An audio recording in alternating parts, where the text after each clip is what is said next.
Oh boy. Just playing. Should be getting some music here in a minute. Don't know what's going on. Anyways, well, y'all probably start hearing the music playing anyway here in a minute. James, you got me. I'll make sure everything's all right. There we go. Look, there's the music. Mighty.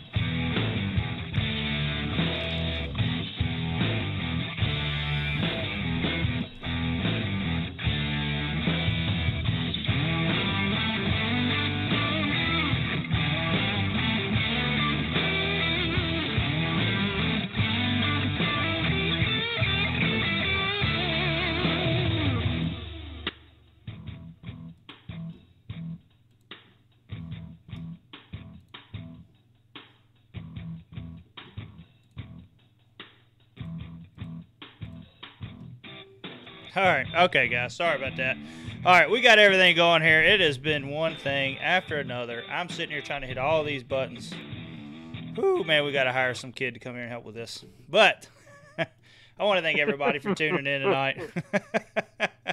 Man, I'm trying to find stuff and get everything going here. I just totally was not prepared for what we were doing. So, anyways.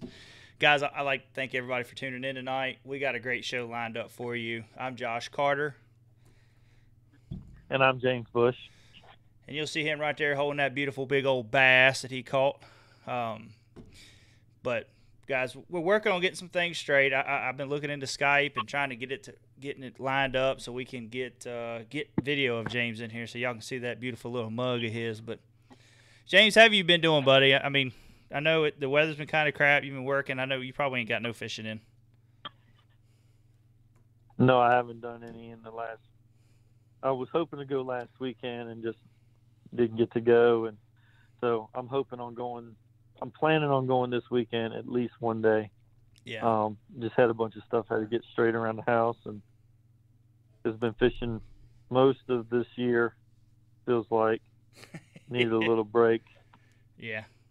I understand that. It's I've been I love fishing, but you do get to that point where it kind of burns you out a little bit, and with we got my son in football and school's going, and same thing with you guys. Your daughter's in baseball or softball, and it's just it's just been a bunch of craziness going on. So tournament season's slowly winding down. There's still a few more events going on with the kayak tournament series. Got the Virginia Kayak Bass Challenge coming up for their fall classic next weekend. Sorry about that. And then you also got your month-long events, and then the one-night stand is coming up. So it's still a few things going on, but it's slowly starting to wind down. But I'm ready for a break. I really am. So, but guys, want to start off. Want to thank all our sponsors. We got some really, really great sponsors, guys. These companies have really helped us out with our giveaways. They've helped out just getting us product that we're shooting videos with. And I actually wanted to do one tonight with the Yak Lights fishing light, and it's in my trailer that is not here. Actually, I have it at a friend's house. I realized that after I got here and was getting set up, I was like, crap. And that's what I haul my kayak and all my fishing stuff in. So it's in there. I don't have it. So that was stupid on my part. I'm sorry about that. But we got some really great sponsors. Bonafide, Yak Attack, Power Pole, Missile Baits, Falcon, Accucoil, Rages, and I hope I'm not missing nobody else because I'm trying to name them all right now. But, guys, just go check them out. You can see in the bottom. Ray Marine. Yep, Ray Marine. Sorry about that. You can go into the bottom of this video on YouTube, and we got links to our sponsors. So just go there and click on them, check them out, check out all the products, and spend some money. But no, we got, like I said, we got a great show lined up for you guys tonight. I want to point out one thing on the bottom of the screen if you're seeing it right now, and that is Kathy Matheny's fish. I hope I said your last name right. I'm sorry, Kathy, if I didn't. She entered her fish into her personal best. That's what our contest is right now. So from October 1st through the 31st, the contest, we'll announce it on Facebook and Instagram and all that. But for all our viewers, guys that are watching, all 6 of you, you got a good chance at entering your fish, getting kind of a head start on it. And what we're going to do is we'll put your fish on here. You know, I was hoping more would be entered, and we'd have like like we got going on with our sponsors at the top. It'd just be like a collage going on here, and we'll just have everybody's picture up and fish. But I want your personal best, great picture, kind of like this, or you could be holding it if you want, but I kind of like it like this with the where you can see the measurements and all that. So if you can send those in, send it through Facebook Messenger, either through OneObjective. Go to OneObjective, send us a message of your fish. You can do it on Instagram, or you can send it to oneobjectivebf@gmail.com. But I really prefer through Facebook and Instagram. It's just a lot easier. So if you can do it that way, great. Get into the contest. The 31st is the end date, and then we will be picking a winner on the 1st of November.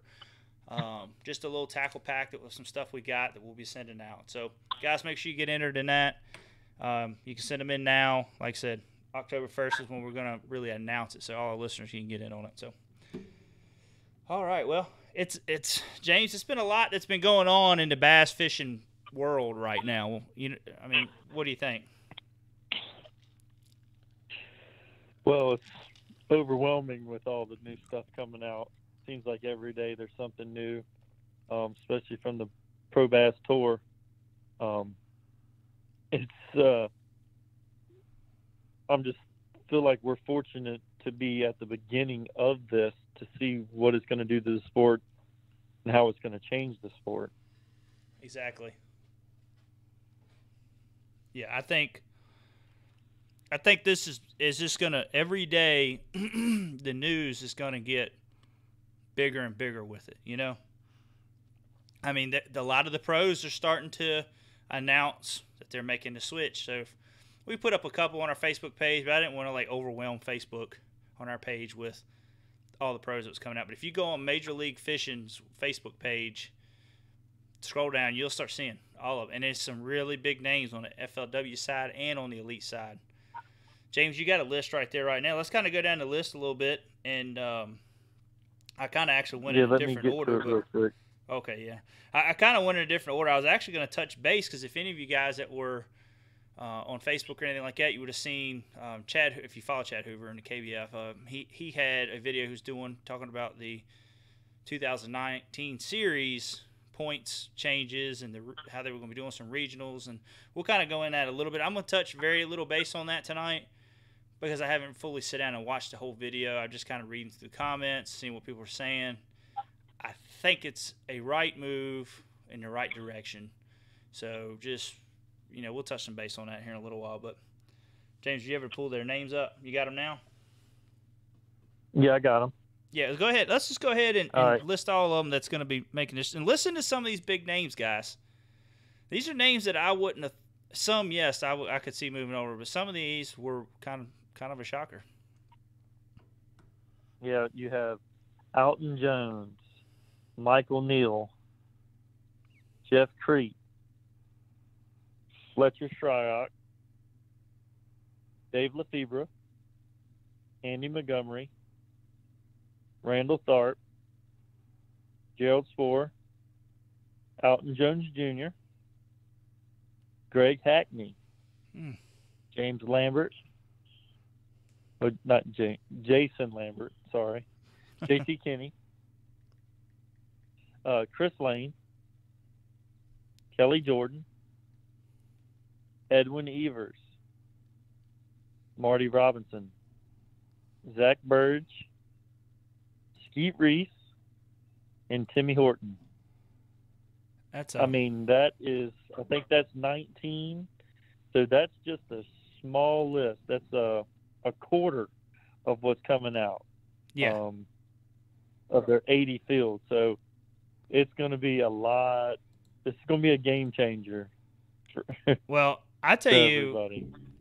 the one that kind of just stuck out when you said it, because I haven't looked at it since then, but Michael Neal, he was so big with FLW, and JT Kenny's the same way. But I've also listened to Ike Live. I've listened to some other things. I've kind of heard how some comments JT Kenny's made. Nothing bad towards FLW, just things he likes to change. But, you know, Michael Neal, that was, I mean, that one just caught me off guard. You know, that's one that I wouldn't think, that's one there I just didn't think that would switch over. I don't know. I don't know why I thought that. Alton Jones, that was another one that was kind of a shock. When we seen the Sun switch over earlier, I was kind of wondering. I was like, well, I'm pretty sure that Alton Jones is going to, you know, but I was still surprised on that part. I mean, some of these guys are young guys. That's like Gerald Spoor. He was looking at, you know, he just made the elites, what, 2 years ago, 3 years ago? Something like that. You know, he just made the Classic. This would have been his third year. Yeah, he made the Classic. And now he's switching over. But, I mean, you know, not knocking. I mean, that's awesome, dude. That, you know, you're going to have a good career ahead of yourself now. And, I mean, you know, what did they say about that? It was a 3-year contract they had to sign?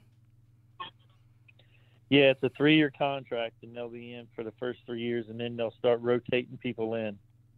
So, you know, then you'll start qualifying to the Challenge Series, or you'll get knocked down into the Challenge Series if you're one of the pros that gets kicked out.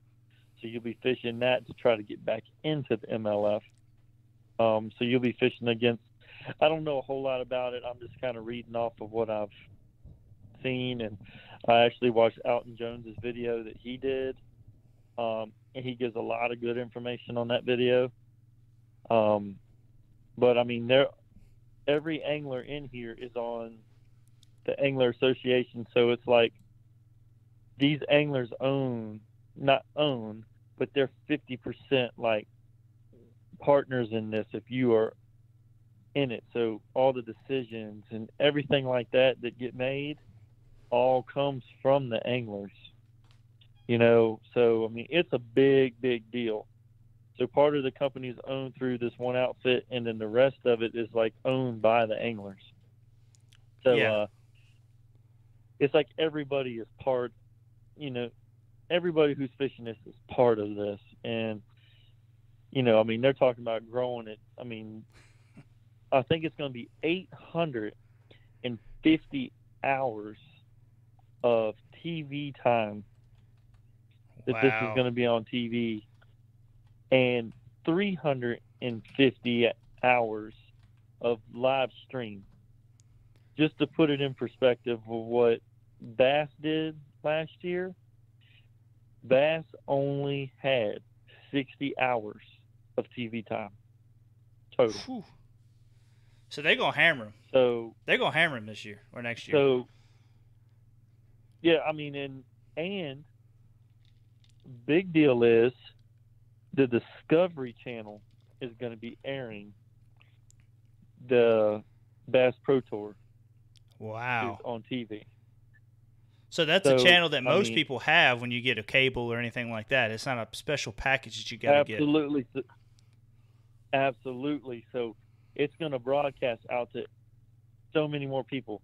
They actually said that the MLF, you know, and that's just the Challenge Series right now. That is the biggest outdoor show ever. Yeah. Ever to be aired on TV. That's crazy. So this right here, I think they said it's going to be, I mean, they're going to blow everybody out the water. But when you get that much TV time, these pros are going to get, you know, your name is just going to get out there so much faster. And even Alton Jones said, you know, he was known for winning the Classic. And, you know, everybody used to come up to him because of the Classic. He said nobody even seemed to care about that as much anymore since.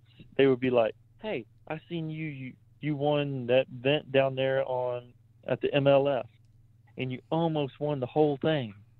And he said he knew he was doing the right thing when nobody was talking about that other stuff. Everybody sees you on TV so much. And like you said, they're going to be airing it on, I think it's 4 different stations at one point. Wow. You know, I mean, they're putting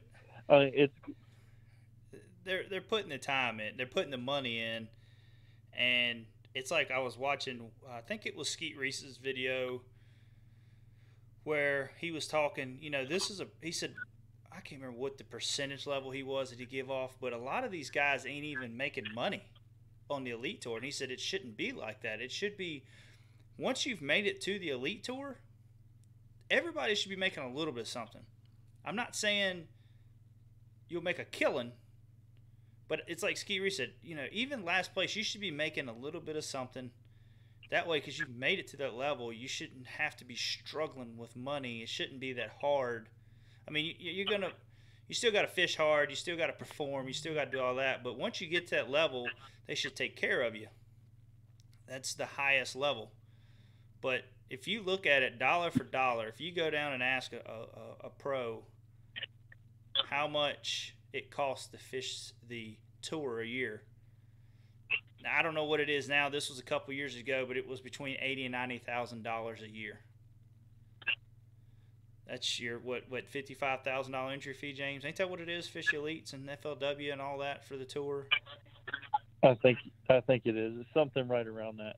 So you got that, and then you got all your expenses for gas, all your just travel expenses in general.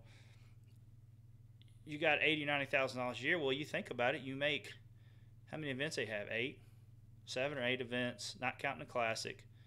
That hopefully you make a top 10 cut, and you might make if you make a top 10 cut every time, you're making $80,000. You just broke even.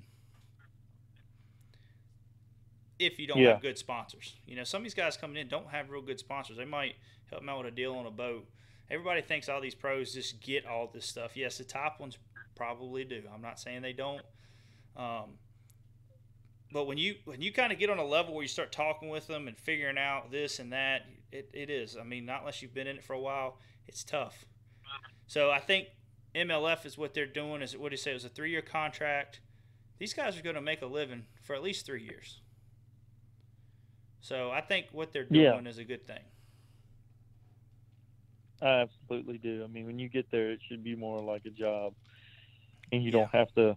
I mean, they got families they got to support too. So exactly. Oh, I mean, I want them to be able to live their dream and not have to worry so much. I mean, that is the dream. Yeah. It makes it more of a reality for just the average Joe. Yeah. Now, if you put the work in, and you get in there, yes, you have to still do good to stay in there after these 3 years. But when you get in there, to know that you can still support your family and do what you love is that's what it's all about. Yep. You want to be able to support your family and do what you love and not put your family in a bind. Yeah. I mean, a lot of these people are taking mortgages second mortgages out on their houses. They're selling their houses. They're living in campers. When just you to make chase it that to fish. something like this, you shouldn't have to do it. Yeah. Yeah. And, some people are like, oh, they're whining. I see that. Some people talking about, oh, they're whining. They're living the dream, man. They got this. But until you really get down and you talk to these guys, like I said, on a personal level and see what they got going on, you see their family around them, or you watch them behind the scenes stuff. Some of it, man, I mean, it's until you win an event and you have several top 12s and you're staying consistent, then, you got a good career ahead of you. You got good sponsors. But look at Brandon Polnick, man. He pinched pennies there for his first several years until he got him a good win. Oh, yeah. And, now he's doing good. He's got good sponsors. He can pull a camper around with another truck. And, I mean, he's doing good. And that's how it should be. That's how, if you do it right, it should be a bare minimum you make. You shouldn't go home empty-handed after you just spent $5,000 or more.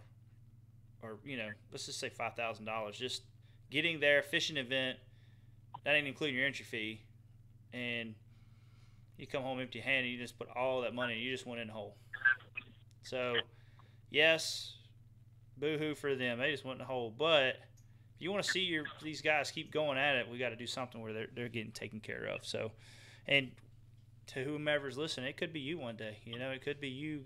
These guys are setting the foundation now for it. So I'm excited to see what's going to happen in the next 3 years with this.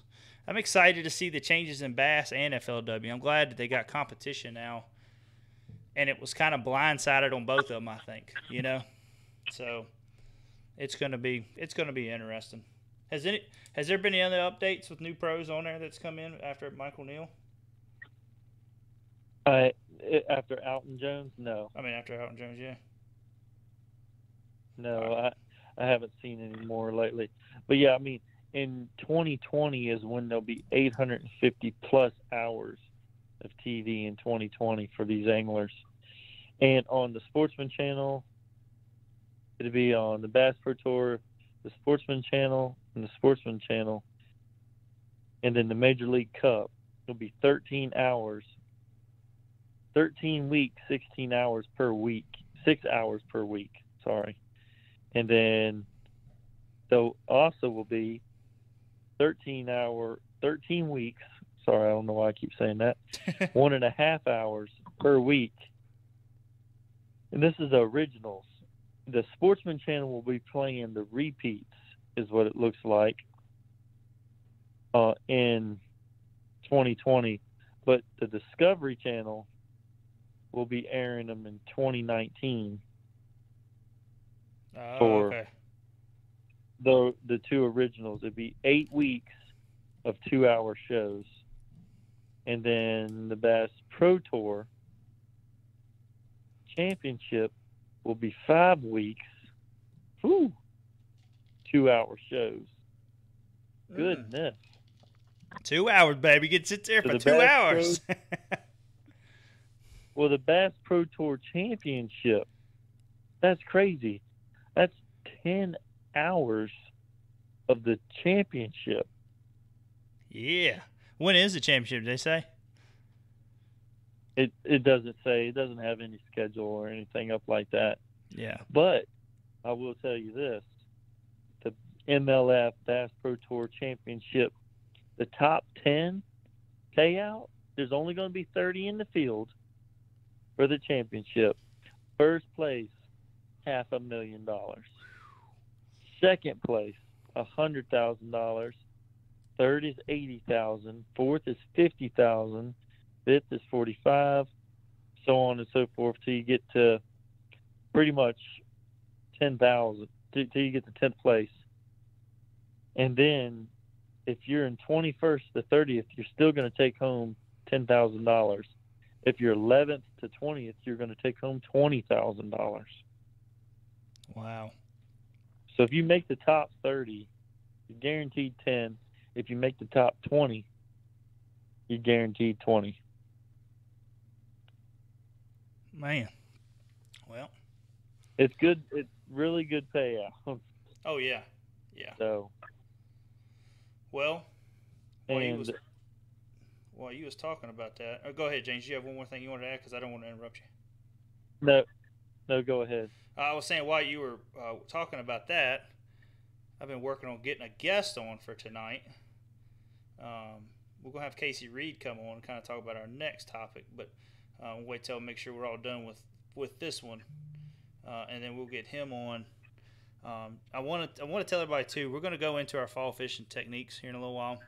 I just want to get the news part done because it's a big deal, man. If you're into bass fishing, what's happening right now is like history to fishing right now. This is history, I mean, we'll That's be the able future. yeah, it's the future of fishing, but this will be history making. You know what I mean? So when our kids get older, we'll be like, man, I remember when it was just bass and FLW, and then all of a sudden MLF came in, and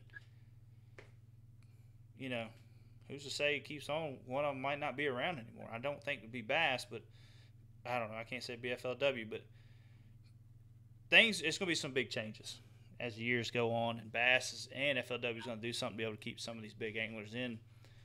So, but we'll see. Only time can tell. So, but I want to talk to everybody too. We're going to be doing another show tomorrow night. I don't plan on doing these shows all the time like this, where we do one and then do one the next day. But we've been trying to get James Elam on, who just won the elite event on the championship weekend. Congratulations to him. Also, congratulations to Justin Lucas on winning AOI, because that is a well-deserved AOI right there. Justin Lucas is a top-notch guy, heck of a fisherman, and he had one coming definitely, because that's a well-deserved victory for him. But we're going to go ahead and try to get Casey on here in just a second. I'm going to send him a text, let him know that he can get ready to call in. And we're going to go over some stuff that Chad, because Casey watched it, and he knows what's kind of going on. And so we're going to get him on and let him talk about. Hold on a second. I'm trying to talk and send a message at the same time. You know me, I can't do two or three things at the same time, so I won't have no. I was gonna say that. But I won't have no picture of Casey, guys. I won't have no picture of him, so you're just gonna have to imagine what he looks like if you don't know what he looks like. Or you can go on Facebook and find him, Casey Reed. And he has a YouTube channel as well, Casey Reed. I think it's Casey Reed Fishing. Casey Reed. He does a lot of cool little videos on YouTube for kayak DIY and all that. Let's go ahead and get him on. Hey, Casey, you got us? Yeah, I'm here. How's it going, guys? Oh, not too bad, How you man. doing, man? So, Casey, I'm doing pretty good. Go ahead, sorry. Man, you've been catching some big fish here lately, man. Well, you've been doing it all year long. I don't want to talk about here lately, but I see you've caught a couple more big ones. Are you still leading on the month-long event? I haven't looked today, but yeah, as of yesterday I was, but you know that can change at any minute. So. Yeah, it's awesome, man. You know, just when I go in there, I ain't put nothing on the board this month, but you go on and catch 80 inches, you think you're doing something, and you see Casey post one, you're like, gosh, dog it. So, but now congratulations to you, man, so far, and hopefully that'll hold up for you. Let me go over to get here. Let me get over back to my other thing here. Okay. All right, so Casey, we talked last week about some possible changes to the KBF and things we would like to see change. You know, I mean, we don't know inside stuff and all that, what was going on or what could have been coming of. But you was able to watch Chad's video tonight. Kind of go into what it's looking like it's going to be for the 2019 season of the KBF. Yeah, well, some of the stuff y'all kind of hit on the head of what the changes are going to look like. I just do want to say, like, as Chad said in his video, nothing is written in stone right now. So, like, he was just kind of getting he wanted to throw out their ideas of what they have right now and kind of get everybody's opinions on, you know, how they like that, and if, you know, if there's anything better that they could do. And it seems, after thinking about it for a while, and I'm sure we'll come up with some more ideas here and there on stuff to change, but right now the first thing, they want to get rid of the online challenges for the Angler of the Year points, which I know y'all kind of covered that, and it's been an issue with people trying to get the national championship slots when, you know, I mean, you got guys like me that can spend a lot of time on the water, and I'm trying to get points for Angler of the Year, and I've qualified in every event I've fished the online challenges, so that spot's taken from other people in Virginia that could have got that. So I kind of think that's a real good move on their part. They're gonna focus the online challenges more. You know, I think they're gonna give away more qualifying slots, and then also try to get more sponsor prizes to give out for those events. I got you. Yeah, that's what I like. I like to see it because I've seen with some of the regional stuff, and that's the way I like to see it. I like to see that kind of, you know, if they could go into where it's kind of like that pro series, that tour series, where you kind of like what you do when you travel around and go to different, like you went to Lake Erie, was it last weekend or weekend before?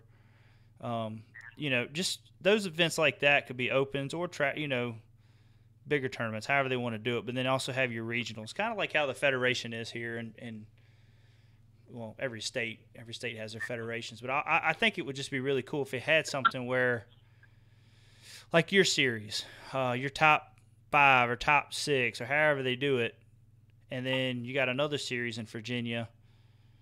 They have their top 6, and if we could do enough like that, where you could have a fish off and you take the top 6 to the national championship. It's a qualifying process, not just you fish one event and you win and you're in. I think that's really tough on a lot of people. Well, I agree with that. It looks like they're kind of moving in a kind of a different direction. What Chad's been saying all along is that the national championship is going to be just that big event where they have big numbers at the real big payouts, kind of to get that national attention. They want the real, like, kind of best angler, the people that put in the time, that travel to these events.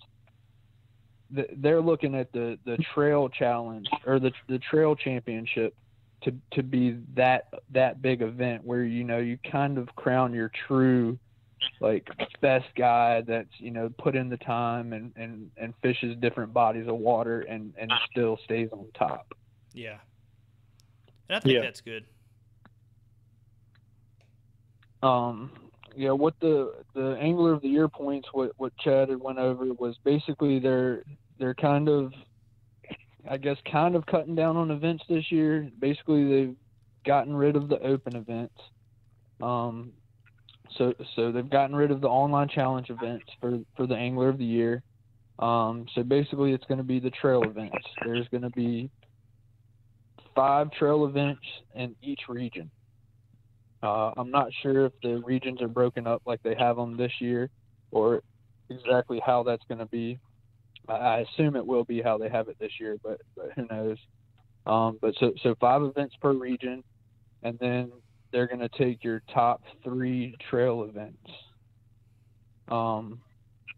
Then they're going to move on to the regional championship. That's also going to be an Angler of the Year points event. After that, they're going to have the trail championship, which is also going to be another Angler of the Year points event. So basically, you're going to have 5 events count towards your Angler of the Year points.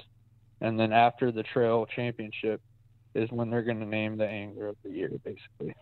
I got you. So you'll still be able to qualify for the national championship with the month-long events, right? It just is not going to be a points thing. Yes, they're just not going to be included in the Angler of the Year points. But there will be, there is some incentive, though, because they'll still have, and they did it this year, but the 100 Challenge Championship, which that's basically your, I guess it's pretty much a separate Angler of the Year kind of thing, where it's only counting online challenges.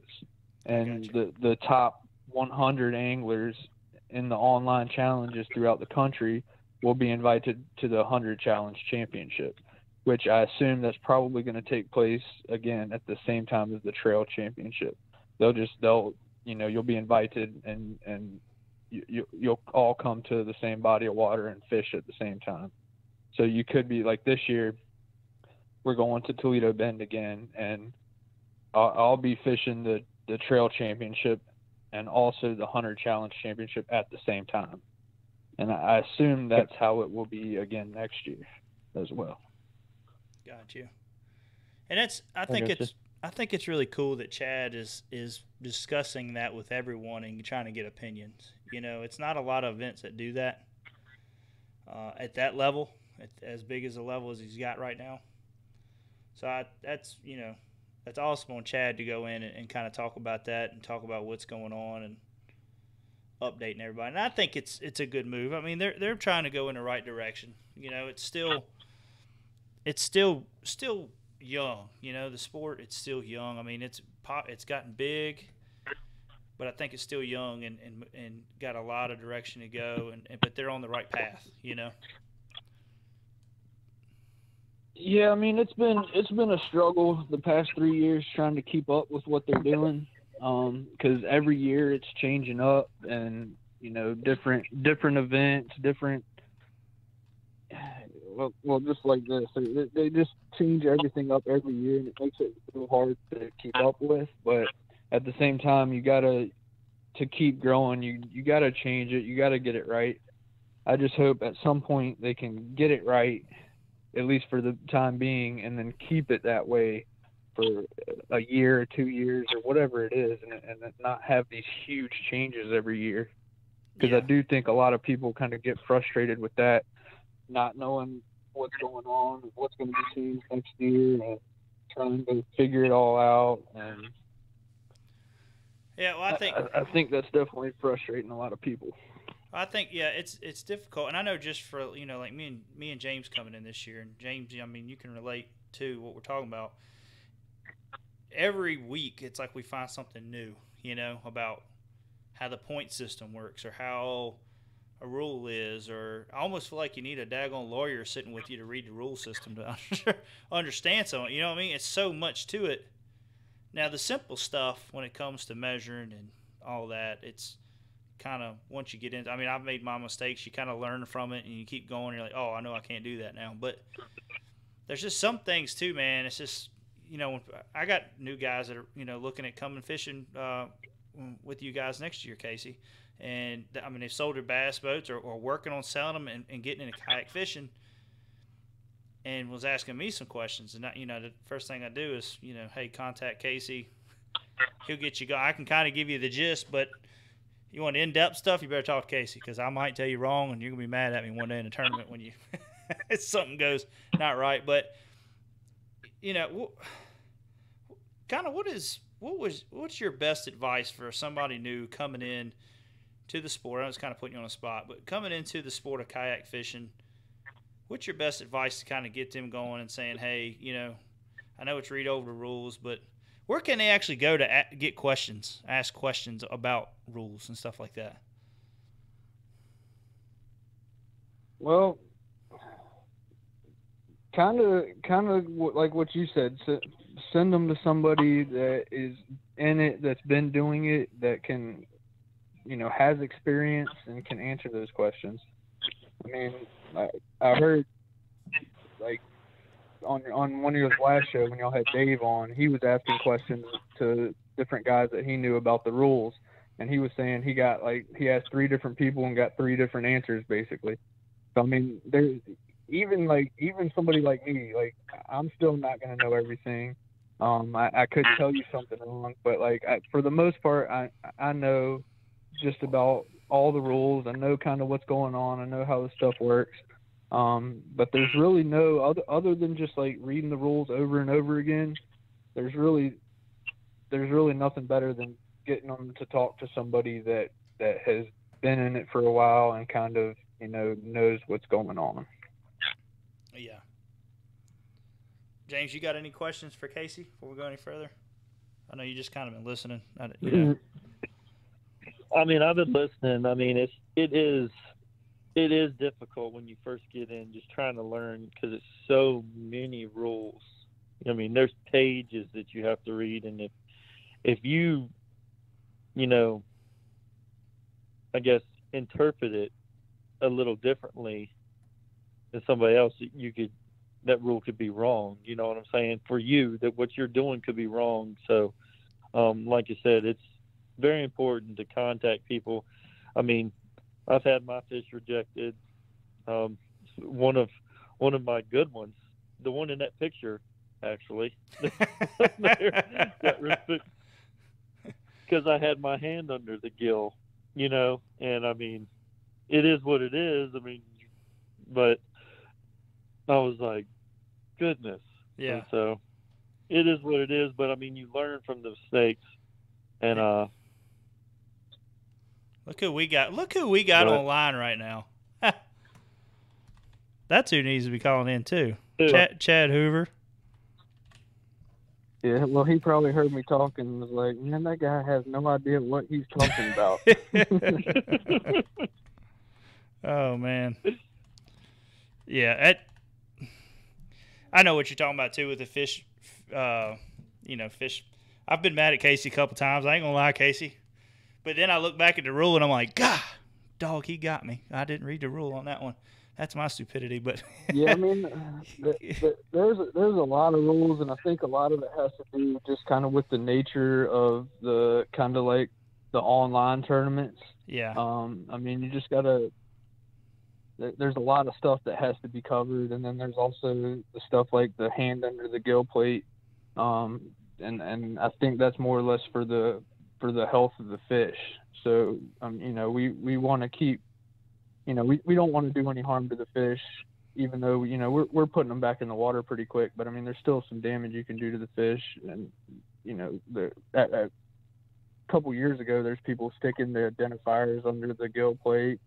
And, I mean, you could hold the fish by, holding it under the gill plate and kind of get a better leverage on it. But that harms the fish. So I think kind of the rules like that are to cover stuff like that from happening. Yeah. So, I mean, yeah, there's definitely a lot of rules that you need to know.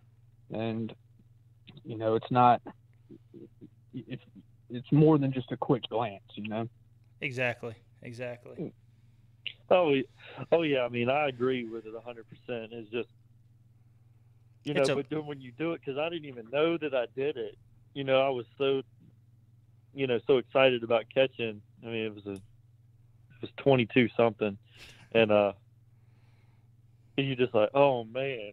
Then you look at the picture after you put the fish back, and you're like, out of all the pictures I took, every one of my is under it's just where the gills were up, like you have flared. I was like, man, yeah, got me. But it is what it is. I've enjoyed it. I've had people ask me about, why sell my boat, and I know, Casey, you made jokes about going from a glitter boat to a kayak, and it is different. I ain't gonna lie. There's times I miss my bass boat, but it's something about the whole kayak tournaments and being able. It's almost to that Major League Fishing style event when you're doing the event. You can look at the leaderboard if you choose to, but I don't know. It's something about it. It feels like when you catch a fish, I feel like I get more of an adrenaline rush then than I used to in a bass boat, because you're putting something up on the board. You got a good chance when you start getting a limit. In bass boat tournaments, if you ain't got most time 18, 19 pounds, you're kind of like, crap. We ain't got enough. In these tournaments, I mean, if you get close to that 80-inch mark, you're starting to do really good. You feel like you got a better chance. And I don't know, it's something about these events. I just love them. It's so many variables that could happen. Fish jumping off the board. It just doesn't end when you get the fish in the boat. Now you got to keep them on the board. You got to, hopefully your pictures go through or you send the right picture. It's a good time. I have a blast. And Casey, I think you've done a really good job at growing the Virginia Kayak Bass Challenge. So I appreciate all you do so far with the sport and all that you have done. So. Yeah, man. Well, I appreciate it. I appreciate everybody that's fished with us this year. It's been, I mean, we've grown a lot this year, and I think we're still a fairly small trail compared to some of these trails across the country that I follow on Facebook. But with the growth we had this year, I hope we can keep that going for next year, and keep doubling it every year, and just get to be where we got 150 people at every event, and that's what I would love to see. Yeah, we'll I think it's going to grow, and like I said, we're going to keep trying to promote it here, and like I say, you and Brandon, y'all have done a heck of a job, man. Getting Bonafide involved with it this year, and giving away a kayak, and all the other sponsors from Doomsday and I can't think, Yak Attack and all of them. Y'all have done a really good job in growing it, and it seems like everybody has a good time at the event. Everybody gets together and talks, and it just seems like everybody has a really good time with it, and I think you do a good job. So But Casey, we're gonna probably let you get going here in just a little bit because I don't want to take this show too crazy long. We was actually gonna try to do a 30-minute show tonight, but as again, we're at 45 minutes, so we might as well just keep on going. Yeah, man. Well, it looks like Chad wants to talk a little bit, so yeah, I'll be happy to listen to him talk some more. So, all right, yeah, we're gonna. I appreciate you guys having me on. All right, buddy. Well, thanks, Casey. I appreciate it, Casey. All right, guys. Y'all take care. All right, man. See you. All right, you too, man. Bye. All right. Well, let me work on trying to get Chad Hoover on.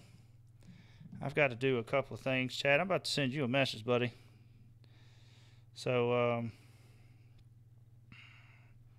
James, you can kind of talk a little bit about the KBF if you want and what you think is going, what's your take on where it's going right now?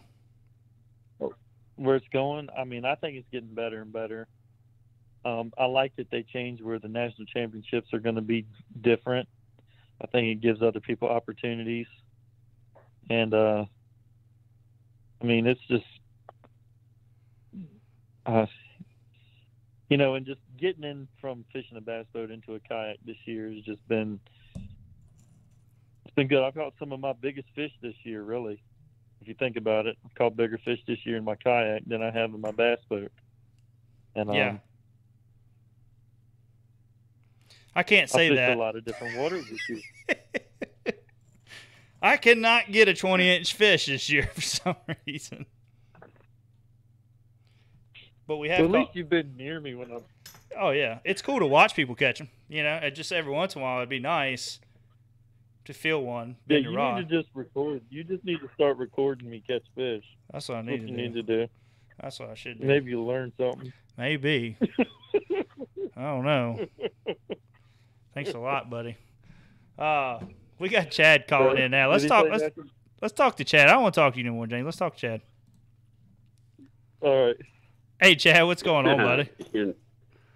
How's it going on, man? I'm just sitting here and I get a notification that says OneObjective is live, and I very rarely, other than Gene's stuff, because he always messages me to go check on it, get on these YouTube lives. So it was good to see that one was live while it was actually live, and I got the notification. So yeah, so I started following along, and it was cool, man. I appreciate the invite and the opportunity. Oh, that's not a problem, man. We always enjoy having you on the show, and as usual, we always got questions. I don't know if you checked. I imagine you didn't because you've got so much going on. But our last show, or not our last show, your show before that, we kind of went in and talked about areas we would like to see the KBF, the direction we'd like to see it go to, And I think what you did tonight, kind of discussing about that on your video, was kind of hitting the nail on the head with a lot of the stuff that me and James talked about. And I was like, man, that's crazy that we were just talking about this, So I'm glad that y'all are making some good changes. One of the things that has always been interesting for me is that people don't really understand that we agree with a lot of their ideas. Like people walk in and say, oh, you know what you should do? Yeah, we actually do. The problem is getting there. A lot of the, oh my God, it's common sense things are not just as easily attainable. So there's a process that you have to do to get to those levels, with funding, with participation, with, sponsorship buy-in, consumer buy-in, tourism partner buy-in. And, what a lot of people don't understand is for this thing to be sustainable, a lot of those things have to fall in place. Like, for example, people have been saying for years, oh, we should have so many tournaments per region, and then that should be this, and then that. Yeah, I mean, that sounds good. Anybody can sit down with a sketch paper and a pencil and draw out a perfectly balanced thing. It's a completely different picture altogether, making all that happen. It's a lot of variables, and a lot of times the further away from home things are, the more difficult they are for us to pull off. And then on top of that, the smaller the community is, the more difficult some of that stuff is to pull off. and we have to maintain a balance. And, you have guys that say, well, you should have 5 events per region. This is actually going back a few years. 5 events per region. The top 50 from each region should go to a championship, and then the champion of that is the champion. And I'm like, really? I mean, you really think that a region where there's only 50 competitors, all 50 of those guys should go to a championship, where there's a region where there's, 1,500? It should still be 50, Yeah. So it's been a process. But I'll tell you, as we've evolved it and as things have happened, we've said, if you guys do this, we'll do this. The thing that I'm most proud of is when we say we're going to do something, we do it. When we work towards something, when we get to those thresholds, we make it happen. And more importantly, we say what we're going to do, and we do what we say we're going to do. Whether it's financially beneficial to us, or whether it costs us, or whether, whatever we have to do, we do what we've got to do to make it work. But we also learn from it because, we have to run this thing like a business, because if we don't, it won't be here. Exactly. And if it's not here, then we've taken a major step back. And so for me, it's always a balancing act, like, for example, people always, assume that everything KBF does is money driven.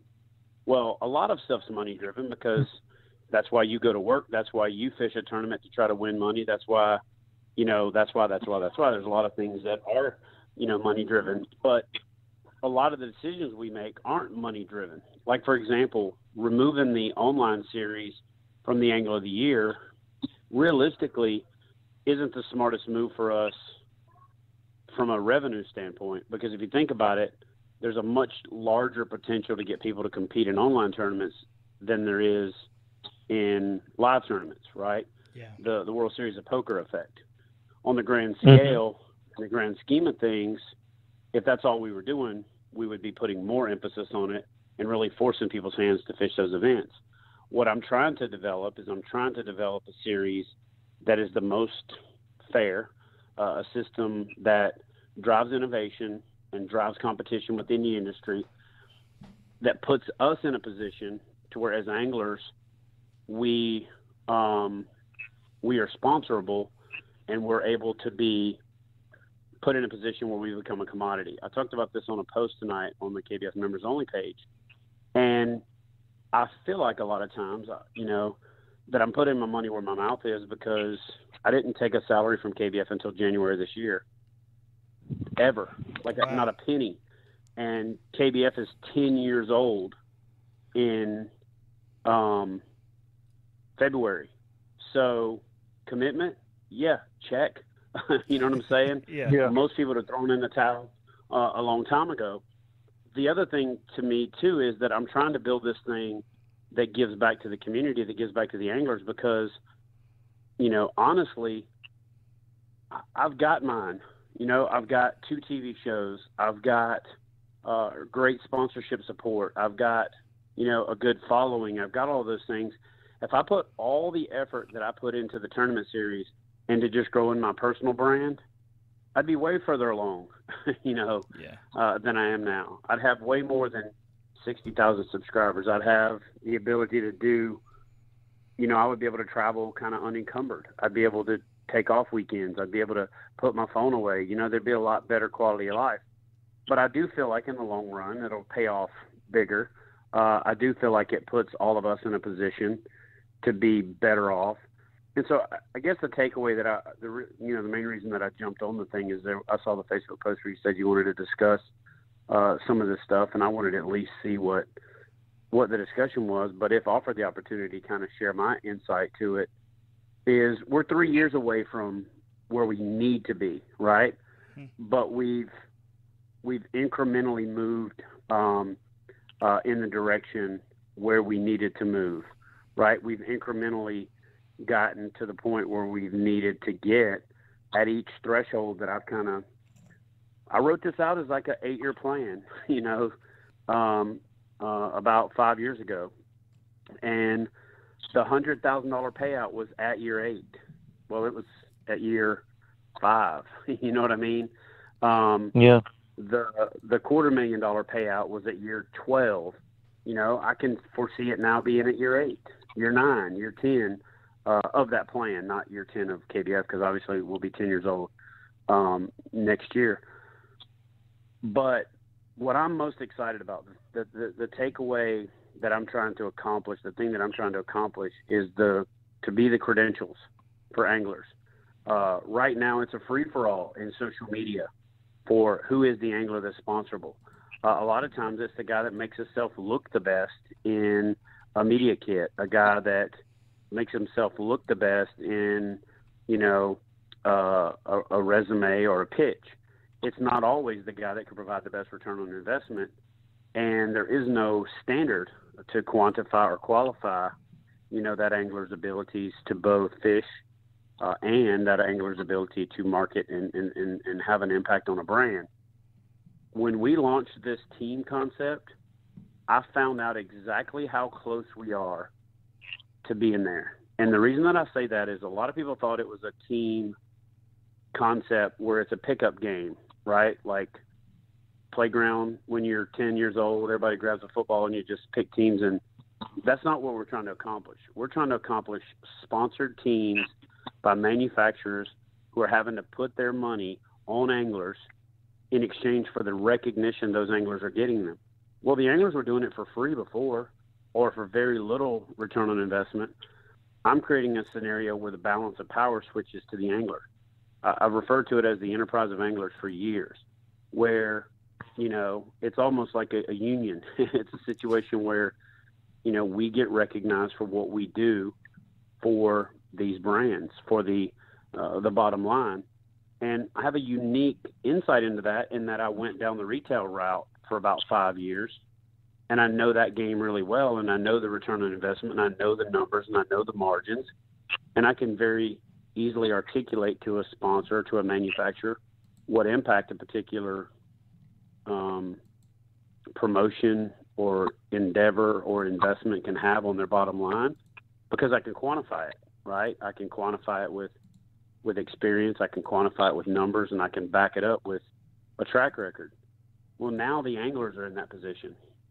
You know, I'm not going to name any names, but I've legitimately had anglers call me and say, I got an offer from this team, this team, this team, and this team. Dude, what do you think I should do? I'm like, I think you should hear them all out. You know? Yeah. And then I get a call from the manufacturer. Hey, we called this guy. We're trying to get him on our team. Can we help? Can you help? I mean, I can help. Yeah, what do you think? What do you think we need to offer him to get him to be on our team? Well, what did you offer him? Well, we offered him this. Yeah, I don't think that's going to cut it. And they're like, seriously? I'm like, yeah. Think about the impact this guy's going to have on your bottom line. He has 26,000 Instagram followers, 30,000 on YouTube, and he's grown 40% this year. He's fishing XX number of tournaments. He's going to be featured in 3 episodes of my show. He's going to have about a 1.8 to 2.4 million reach this year. And you want to offer him 40% off on products? No, guys. That game's over. This is not NPS. You know what I'm saying? You're not buying pro stat positions in this game. I'm trying to establish the quantifiable vertical to where these guys have the ability to stand out. I've seen guys post this, and this frustrates me, right? And so I want to do the best I can to educate people. Oh, well, yeah, well, only the good anglers are going to get reached out to. Okay. Well, those guys are the guys that have spent the last 3 to 5 years building their name. Yeah. They've spent the last 3 to 5 years investing in getting out there and fishing and hustling. And there's nothing that's stopping you from doing what they did. Yeah. And, you know, and in this series, and this is the other thing that I'm really proud of, it's open to everybody. You know, we got a lot of heat, and I saw your video talking to Dave Lefevre. We got a lot of heat about letting a pro, and I'm doing air quotes with my fingers. I can't believe you let a pro fish in your open. You know, here's the thing. I generally try to stay a little more neutral, and I've kind of taken this new declaration of not getting into controversial stuff anymore, and I am going to keep my blood pressure low. But here's the thing. If you don't know what the word open means, you're kind of a moron, right? Yeah. And I hate to call anybody out because there's a lot of people that went out there and jumped in on this bandwagon because somebody else was willing to be the first person to say it. But it's called an open. An open means, by definition, anybody can fish it, right? Yep. And if I said, oh, well, you can't fish it if you're an Elite Series pro, okay, does that count the 3,500 people over the last 6 years that have actually fished as an Elite Series pro but are no longer eligible? Is it only if you're currently qualified to be on the tour? Okay, what if you've won 7 KBF events? What if you've won $100,000? Are you now, like, not eligible? You know what I mean? Like, come on, man. Yeah. That's silly.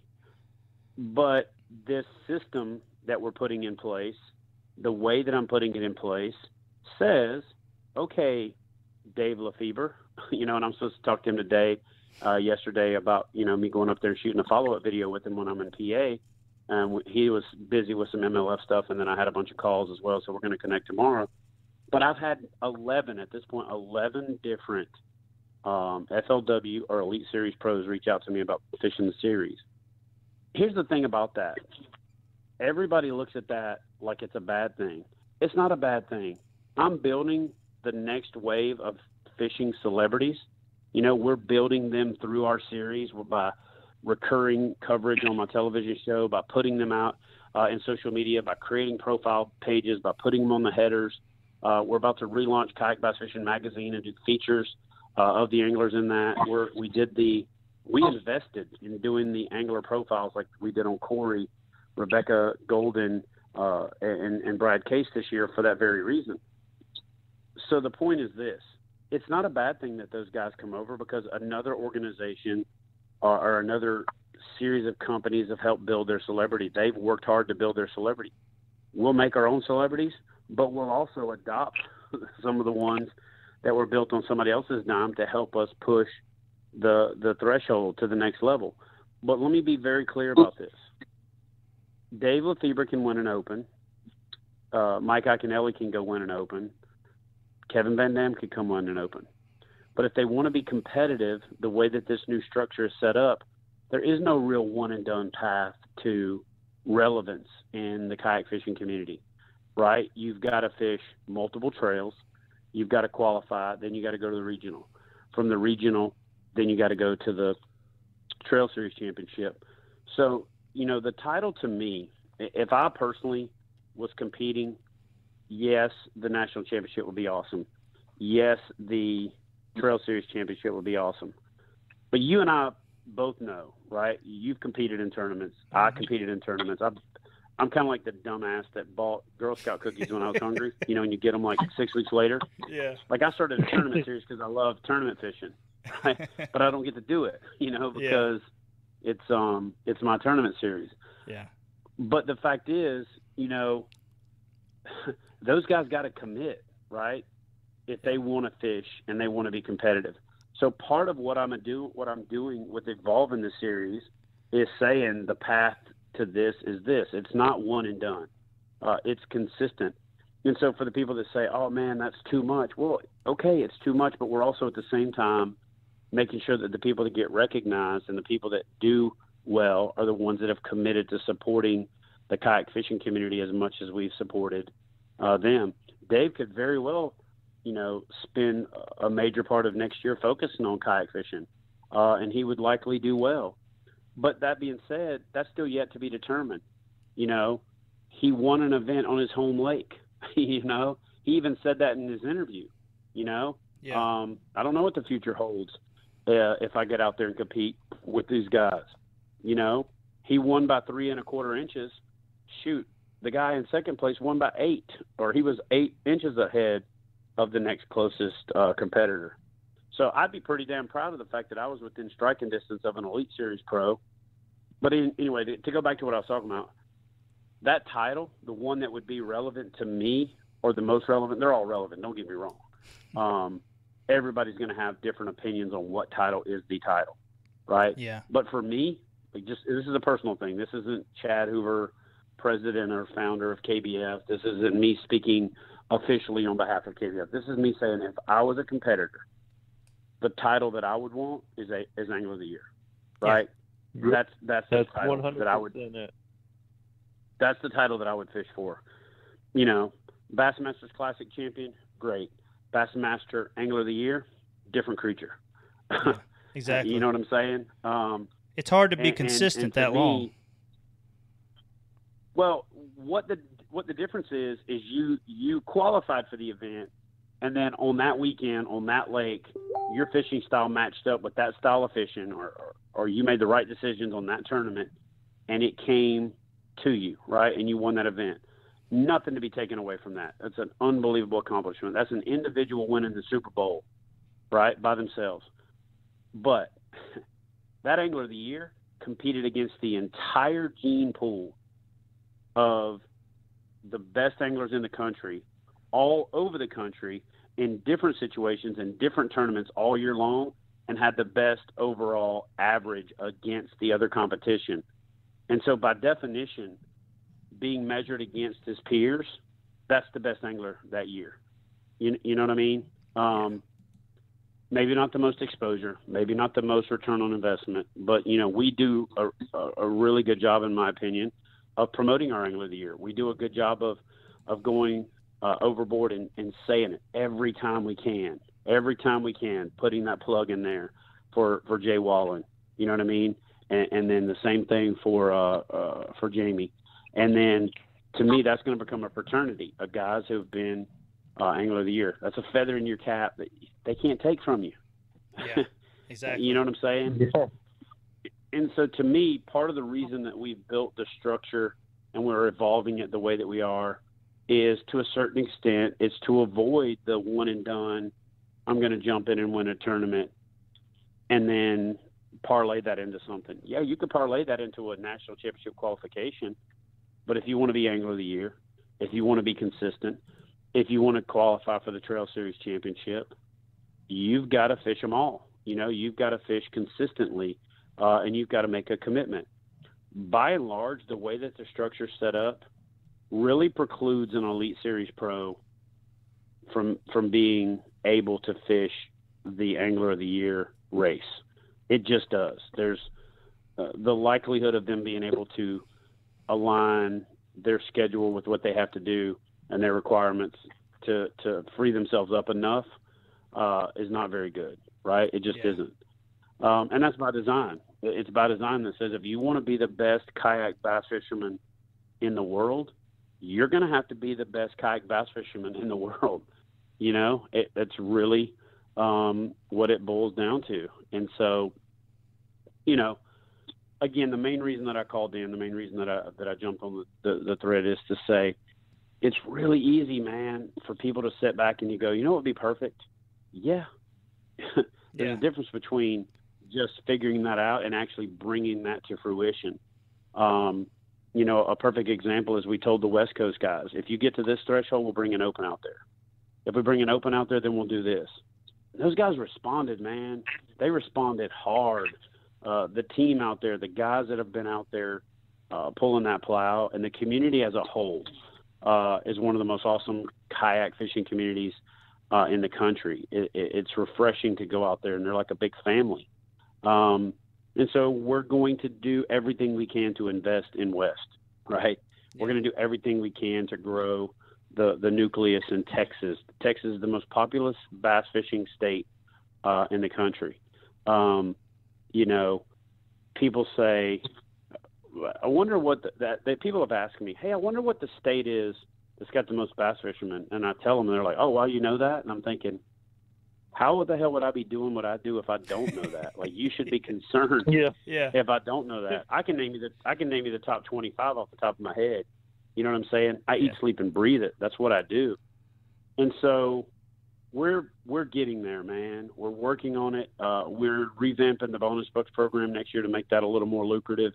We're changing up the membership formula to where there's two tiers, a competitor formula and a non-competitor formula. We're going to change up the way that we work with our partners so that we give a lot more back to the way that they do things, put a lot more credence on people fishing their series to get qualified for the national championship. I want the national championship to be the blue collar, every man's series that you can qualify for, that you can get out there and fish for, and you can work your way into, and then you got a shot at a life-changing event. Yeah. And then I want the Trail Series Championship, the Angler of the Year race, and that side of the series, the more longevity-based thing, to be the thing that develops our true pro platform. And to me, a guy that wins the national championship has literally laid the foundation for that, but he's going to have to double down and get out on the trail and get vested in the series to really parlay that into something. You know what I mean? And so far, all three national champions have done a great job at getting out there and turning it into something more than just winning the tournament. You know? Yeah, exactly. And that's the way it should be. That's the way it should be. Chad, there's been a couple of questions coming in. James, I'm going to ask one of them if you look through and find something else you want. But, there was some controversy about the whole bass boat practicing. Dave Lefebvre did. He practiced in a bass boat. And people have been asking, do you think that rule will change next year? And you hear about it at the KBF, We tried too. to change it.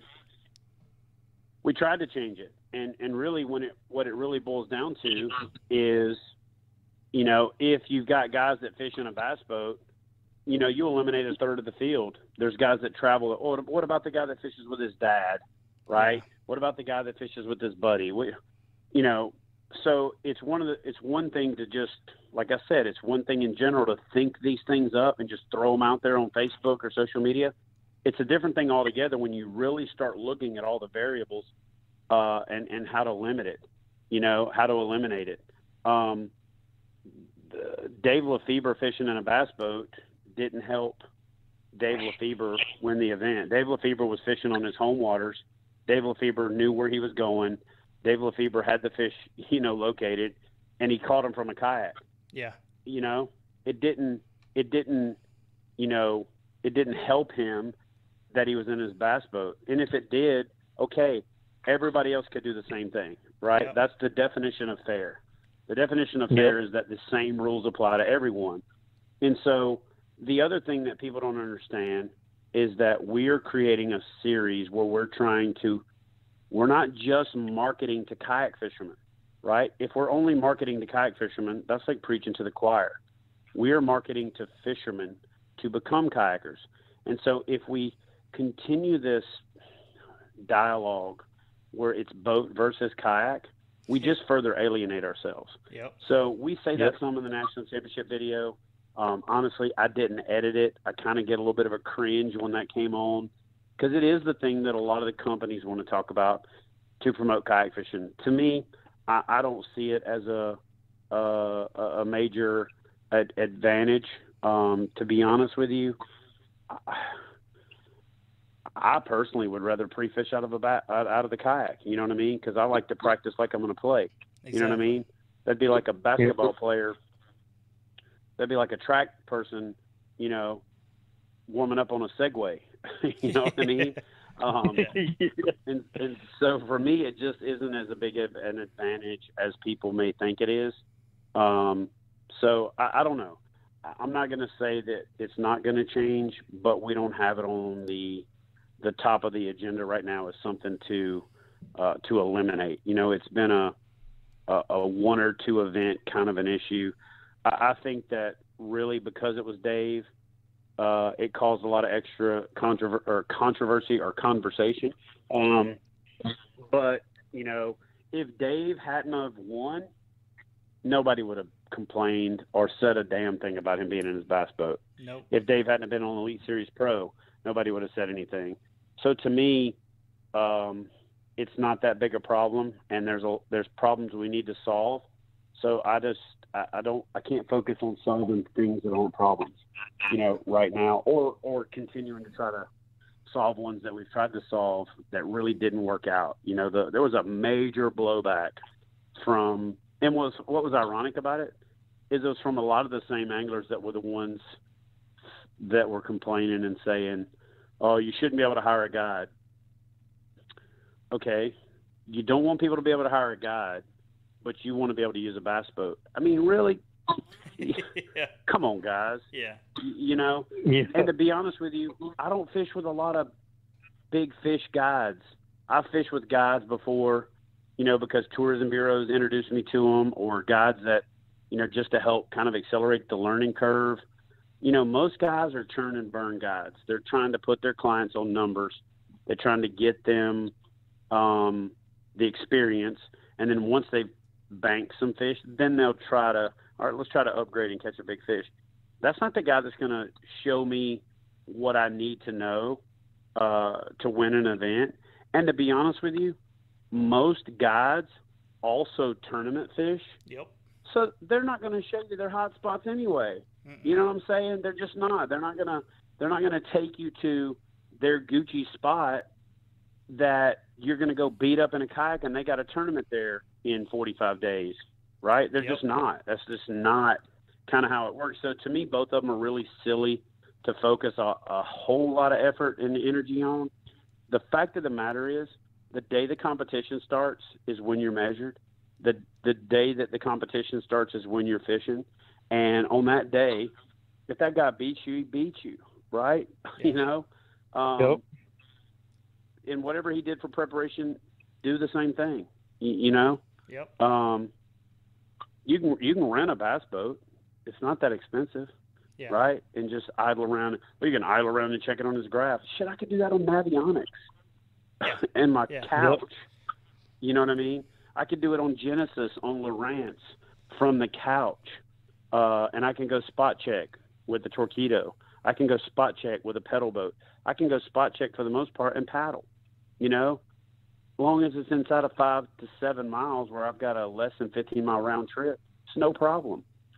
So, you know, I think that we as a company, we as a sport, we as a community, a lot of times have really, really, really listened probably too much to the vocal minority, Yep. you know, and kind of ignored the silent majority.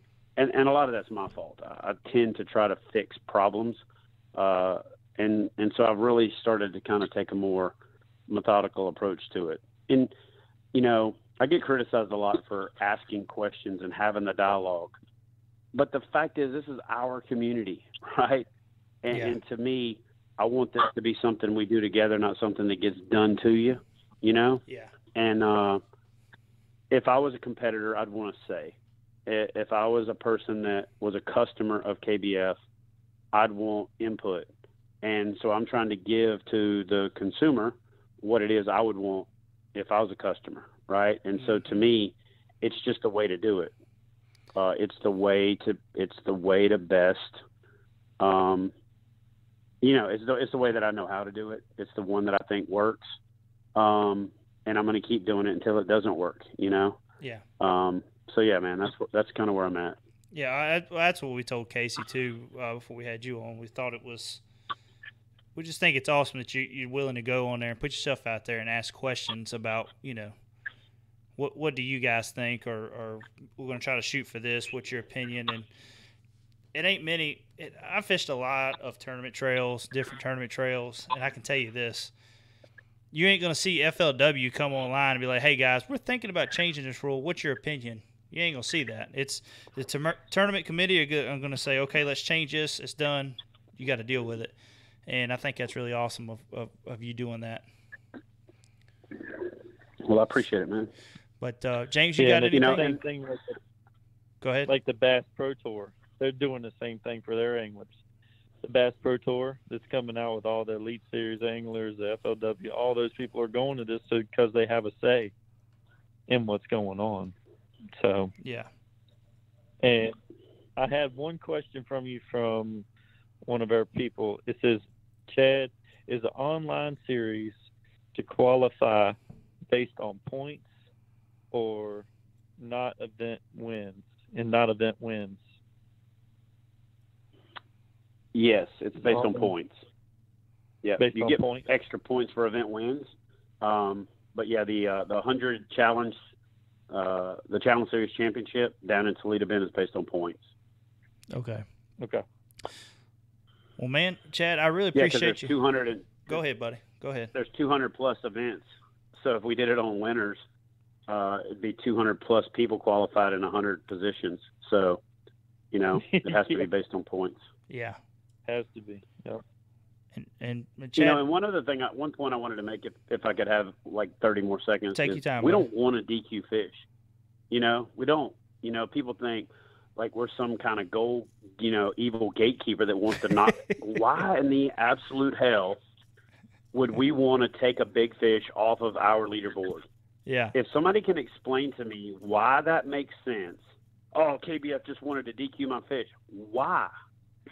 Why, as a business, would you want to piss anybody off, right? Why would you want to remove great representations of the fish that we catch? We want as many big fish on the board as we possibly can. That's our best marketing.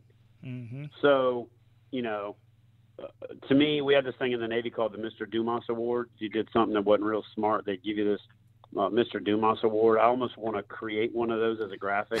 And anytime somebody says that, I just want to post up that Mr. Here you go. Congratulations.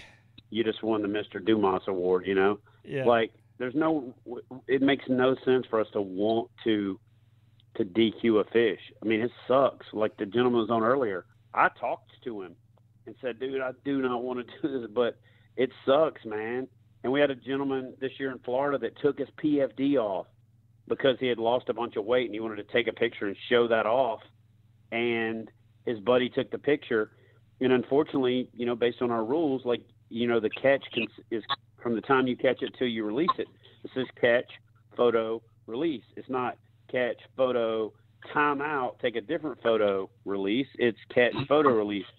So until you release the photo, you know, until you release the fish, you can't take your PFD off. You're in competition, right? That's our rule. Yeah. So the guy posted all the pictures celebrating, and of course, you know, the Facebook Nazis jumped in and were like, dude, this guy just won with that, or he's in first place with that fish and he doesn't have his PFD on. You know, at that point, we have to deal with it. We're like, golly. He's like, he had a perfect explanation. And I said, I get it. Unfortunately, you broke the rule. Man, I don't want you to have to start over. And then he's like, well, I guess I'll just have to get back out there tomorrow and catch 5 more big ones. And I was like, oh, well, see, here's what sucks about that. When you get DQ'd, you're not DQ'd from the day, you're DQ'd from the event. So I loved his attitude. It was awesome. And it sucked. You know, you just went from 5 fish nobody was going to beat to now you got to sit out the rest of the month. But I will tell you this, you only do those kind of things one time. Exactly. You only make those mistakes one time, and each time one person makes that mistake, it reverberates through the community and it educates another, you know, 1,000 people that won't make that same mistake. And again, we don't want to DQ any fish. We would love it if we could just look at the fish and go, oh man, everything's perfect, except move on. We don't want to sit there for 20 minutes of fish scrutinizing it, you know, your heart falling out of your butt because you got to DQ a 25.5-inch fish. Nobody wants to do that, you know. And that's what I was saying earlier about talking about Casey. You know, when I first started these, I had like 2 fish, I think, that got disqualified. Man, I'm texting Casey, why is my fish disqualified? You know, I'm going, you know, I'm all mad. But then he's like, man, you covered the eye with your pinky, and I didn't realize it. And I went back, and I was like, what the crap? And I was reading the rule, and I was like, oh, you know, and you know, before you take that picture. One tournament this year, and I got DQ'd. One tournament. I fished a KBFTN event, and CAST has, the Kayak Angler Society of Tennessee has it in their rules that you have to put. Hold on. Oh, I didn't have a sticker on my bump board. Well, the reason that you have to have the sticker on the bump board is so that it shows the contrast, you know, like on the hog trough. Yeah. Well, on the catch board that I have, the whole damn fence is a different color. So in my mind, it defeats the purpose of putting the sticker on there because the fence is black and the other thing is, you know, green. But again, the rule was the rule, you know, so I didn't stomp around and piss and moan and all that kind of stuff. Like, I went from having 4 more fish to load. You know how when you go into Tourney X and you load your fish, and then when you go back in there to load your fish, there's a note, you know, saying, hey, you know, your previous fish got, or an email, I'm sorry, I had an email notification. And I was like, your previous fish was DQ'd for this. So I look at my my photo album. I'm like, well, then I guess the rest of these 4 are useless because I just did the same exact thing. So I then just went fishing. You know what I'm saying? So it is what it is. It happens to all of us. But I promise you this, my ass will have like 6 stickers in my pocket the next time I fish a Pack Anglers Society of Tennessee series because it was my fault. I didn't read the rules, you know, and I knew the rule, but I knew the spirit of the rule, not the actual rule. So I made an assumption, you know. Yeah. In the military, assume means ass out of you and me, and I made an ass out of myself in that tournament. And the thing about it was, it wasn't like it was a brush off. Like I had like 69 inches and had found some fish when I got DQ'd, and I was about to upgrade. Like I was like, hell yeah. And just was like, all right, well, that was my 1 shot or 2 shots this year that I'm actually going to fish in an event. And I just got DQ'd. So I'll show up on the board as a goose egg. Yep. Well, but anyway. Well, Chad, I hate one more question. Oh, go ahead, James. Sorry. Is online series going to qualify for the national championship based on points or event wins and not event wins? Both. Yeah, we're still going to do it. We're going to do the national championship qualification both ways. I thought the question before was, are we doing the challenge series championship qualification? Yeah. Yeah, the national championship qualification will be both. It'll be wins and points. So, yes, the answer to that question is we'll do it both ways. But for the Challenge Series Championship, that $10,000 guaranteed payout, at the end of the year, that's going to be based on points. Gotcha. Okay. Awesome. Well, Chad, I hate to keep you much longer. We got one more topic we got to go over, some fall fishing here in just a little bit. But, Chad, I really do appreciate you calling in tonight, man, especially on short notice like that. And no problem, man. I appreciate you coming on. Yeah, thank you. But anyways, we'll talk to you later, Chad. Like I say, I appreciate you coming in, man, and we'll hope to get you back on again here soon. All right, man. Thanks. Anytime, y'all just give me a shout. Appreciate it. See you, man. Have a good one. All right. Thanks, guys. All right, you too. Later. Bye. Okay, well, I ain't going to lie to you. Guys, I'm sorry if we don't get to further into the fall or we have to cut it short because let me look at the time here. We're on a schedule. We only have so long we can do it, and right now we got about 32 minutes left. So not doing too bad. I really appreciate Chad. Thank you again for calling in. Casey, thank you for calling in. Both of you guys. I was trying to work Casey in last week, and with his work schedule and stuff, it just wasn't able to make it happen. So I really appreciate you calling in too as well, Casey. Sorry if we didn't get to everybody's questions, but it was several of them coming in. But what do you think, James? I mean, I think the KBF is going in a great direction. I think so too. Like you said, you got to baby step this thing. As you're doing it, you just can't just jump right in and do it. Yeah, and I agree with that 100%. Well, it's like he said. It's easy to say, "Hey, we need to do this, this, and this," and that's what we did last week. We didn't mean it in a bad way. We were just saying how we'd like to see it, And I'm not saying next year, just eventually how I'd like to see it evolve into this. But there's also things like Chad was talking about. There's a lot of other things that go on with that it's hard to consider, or you have to reconsider, when you're trying to do that stuff. So, but I mean, I hope Chad touched base with a lot of you guys on, a lot of the questions that with some stuff he covered on his video tonight, which you can go on Facebook. Like I say, go to KBF. I don't know if it's just on Chad's page or if it's on KBF, but you can go in there and view that and see what all he's talking about. So, guys, thanks again, both of you, Casey and Chad, for coming on tonight. So let's kind of get into this show, what was originally going to be about, which is crazy. I mean, I had no intentions of the show going to what it did tonight. So, but we're talking about fall topwater bass fishing.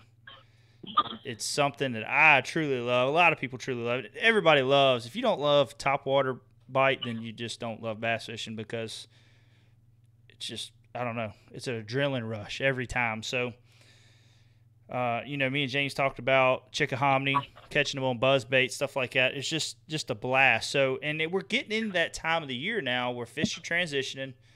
They are chasing shad in the creeks, and you got the cool mornings. They're coming up popping. So, the topwater bite's kicking on, man. So, I'm getting a lot of feedback through your side, James. I don't know if it's Blog Talk or if it's do you got the YouTube up? Or TV I don't on? have it on. It's muted. Yeah, something. Muted. I don't have a TV on. Okay, something. I don't know why it's back feeding like that. It's kind of weird. Sorry for everybody's listening, but it don't do it every time. It's just here and there. So, anyways, James, let's kind of talk. Let's start off first. What is your favorite fall bait? If you had your number one bait, what is your number one fall bait? What, topwater fall bait? Yes, topwater. Sorry. I would say it would be a buzzbait. Yeah, it's a good bait. It's hard to beat bait, and you can cover a lot of water with it. Yep. So that's what we're going to kind of get into. Let's start let me switch over to this camera right here. All right, there we go. You can see my little mouse and all that. But so people that don't, and say we're not trying to think everybody's dummies or nothing like that. Don't know. We got new people that are just getting into fishing that are looking at this and all that. So we're going to kind of show you off. So this is what they're talking about, a buzzbait right here. Like I said, I don't have a trailer on this one. This is actually from when I was fishing at the Chickahominy. I was bringing it through some grass and stuff like that. So I didn't have a trailer. But James, how do you like to set yours up? I know. Do you go braid? Do you go with mono? How do you set your setup for a buzz bait? Well, in a bass boat, I would probably use. I normally use mono just for a topwater, but when I'm in my kayak, I'm using fluorocarbon more. I feel like I can set the hook better in my kayak. With fluorocarbon has a little less stretch, and you're compensating. You're compensating for the boat pulling. Yeah, I'm trying to. I feel like in a kayak, as soon as I set the hook, you're going towards the fish. Yeah. So even if you're power pulled down, you're still moving right much. So I try to go with the fluorocarbon. I use a medium heavy rod, 7-foot Falcon, and I normally use. I think I'm using the 8-to-1 gear ratio right now on my buzz baits. In a kayak too, I think that having the higher gear ratio when you're using buzz baits and stuff like that just helps out so much more. Yeah. Because like you said, you're constantly moving, so you got to try to wind a little bit quicker. So that's pretty much my setup with the buzz bait. I always throw a trailer hook, and that's about it. I mean, you can do little tweaks to your buzz baits to make them sound a little louder and stuff like that, but 90% of the ones are just good right out of the package nowadays. Now, what James is talking about, guys, when you come into tweaks and stuff like that, this is kind of a little thing that some people do. Now, for one, you can take this if you're going down the road, hanging out your window, hanging out like that. That's what I do sometimes when I build them. I'll have me. You don't. Huh? I don't think you get the camera switch. I don't think you get the camera switch. Well, ain't that just retarded? There we go. So I've been talking about this bait, and sorry about that, guys. Thank you, James. So what James is talking about when it comes to little tricks and techniques and all that, some things I like to do. Sorry, the glare off that blade is having a hard time making it focus, but is hang this thing out the window. Because what you're doing is it's starting to wear on this little rivet right here. And it'll cause it to squeak. You want that buzz bait to be as loud as possible going through the water, to squeak in, all that stuff. Now, a lot of people get them clickers. I'm not a big fan of clickers. James, I don't know about you. I don't like a clicker on a buzz bait. But I don't.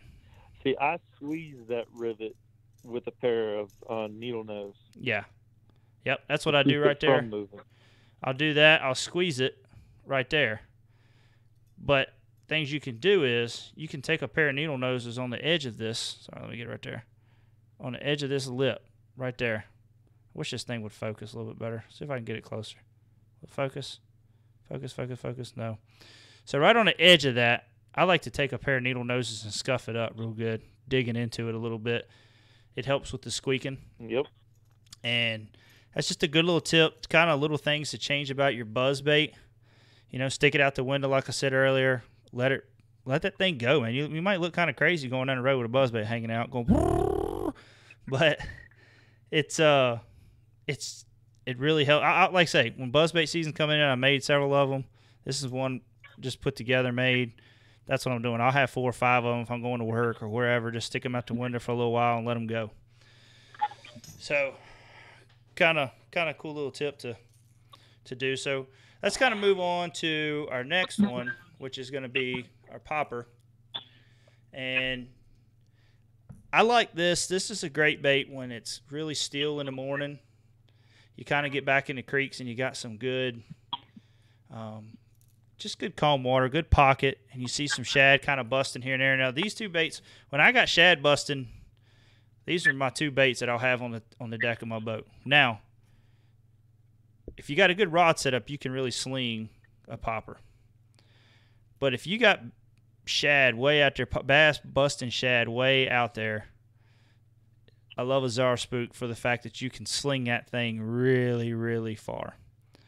And a lot of people see me and James both do this. I'm sure other people do, but you also got that red hook right there. Don't show them that. Sorry, too late. Sorry. Yeah, you need to change the hooks on your popper. Yeah, well, yeah, I do need to change the hooks They on look this like one. original hooks. They are. Those are original hooks. I actually pulled this one out the box. This is the one I let my son throw sometimes at the pond. I didn't pull out the magical color one I like to throw. So, but it's still this brand. But anyways, like I say, just go to changing your hooks. It's like James said, you want to go to good quality hooks. That's just like on a whopper plopper, guys, right here. Do not fish a whopper, especially for smallmouth. I mean, you can do. Oops, sorry, I'm hitting the camera. Must add triple grips is what I like to. Me and James both, we love to throw those on there. You got a lot better hookup ratio. Sometimes I'll change this to a red hook, and I do that as if they're starting to hit the back, because if you start hitting the back, you got a good chance at losing your fish. So, because of the fact they're hitting back here and this thing's just going all over the place. So a lot of times if you can get them to hit right here, you can get this hook in the bottom, in the side. And I know when we fished the James River tournament, I didn't have that big of a problem. James, I know you had a red hook on yours, but every time they would get the front hook and this was hung in their side. We didn't lose many fish on that tournament at the James River on smallmouth, did we? I think I lost one big one, but that was because the hook, when he went to dive under a rock, a hook clipped. It was like a shelf rock, and it just hit the edge, and it just ripped it right out of his mouth. So, but when it comes to throwing popper, since James, you gave your setup there, I'm gonna go over my little setup and what I like to do with a popper. I'm throwing a medium action rod when I throw a popper, and that's just so I can get a little more extra zing on it. And I'm going down to like a popper this size. I'm going to go to about 10 to 12 pound mono. Now, the reason why I go mono is because this bait's going to sit there. And when that bait sits there and that line is sitting in the water, the line is going to sink if you go to fluorocarbon. So I like to have, when I go to this, any kind of walking bait or something like this, I love going with mono because you're going to pause it every once in a while. And that line's going to sink. And what happens when that line sinks is when you start trying to work this thing, it's going to be pulling it down. And this won't walk, This won't pop good. So mono is big key when it comes to poppers and Czar spooks. You agree with me, James? Yeah, I do. So, but I with this, I'm using a Falcon. I'm using about a 7-to-1 gear ratio. I don't have an 8 right now like some people with big money, but I go with a 7-to-1, and that's just to take the slack up real fast, because sometimes when they hit this thing, they'll knock slack. They'll knock it to you. So I try to take the slack up as fast as I can, 7 to 1. If you can go to 8, it's perfect. I don't think you'll have any issues working it too fast. Like I say, it's just mainly a slack thing. You want to take slack out your line. James, you want to go in a little bit, and you can do your setup, and I'll do my setup on how you like to fish your whopper plopper. You know, what your rod setup and your line setup. Because I know we do it a little different. We was talking about this one day, and just kind of go over what your setup is. Yeah, I use a medium action rod on my whopper plopper. It's a 7-foot Cara cranking rod, and I think I had 15-pound fluorocarbon, Seagar fluorocarbon. Yeah. The InvisiX. And InvisiX. I was throwing it on a 7 to 1 reel, Aber Garcia 7 to 1 STX, and that's about it. I like a light action. I just feel like I was jerking the hook out of their mouth, because they were just slamming it. So yeah, that's pretty much my setup when I throw a whopper plopper. Now, when I'm in a bass boat, I might do something different, line wise or whatever. But that's about it. When I do mine, and like I said, going back to he's talking about the difference in a bass boat and a kayak, we're talking about movement of the boat. You know, if you throw a frog, you know, I don't have nothing, we ain't going to talk about that tonight, but when you go in and throwing a frog and you're using braid, and especially when you're using braid in a heavy action rod, when you set the hook, you're going to jerk the kayak to it, you know. So it's always good. If you got a power pole, it's good to just, you start making your cast, if you can power pole down, that saves you that extra movement of pulling to the fish. And when you pull to the fish, you're not getting a good hook set. So, and that's what he's talking about, you know, with line selection and rod selection. That's why it's so important when you're fishing in a kayak. For me, my difference is, one, I'm using a Falcon Jason Christie frogging rod when I throw this. I'm fishing it mainly on a river. I don't fish this in a lake much, anything like that. Mainly in a river for smallmouth.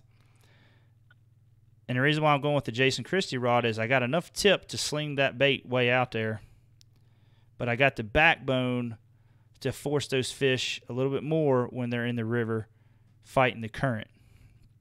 And that's what I like about that. So I got a nice soft tip that keeps it from pulling the hooks out of their mouth, but I have that backbone to kind of lay into them a little bit to pull them out. Now, my line, I'm also using mono on it. What is this? Hold on a minute. I got something going on here.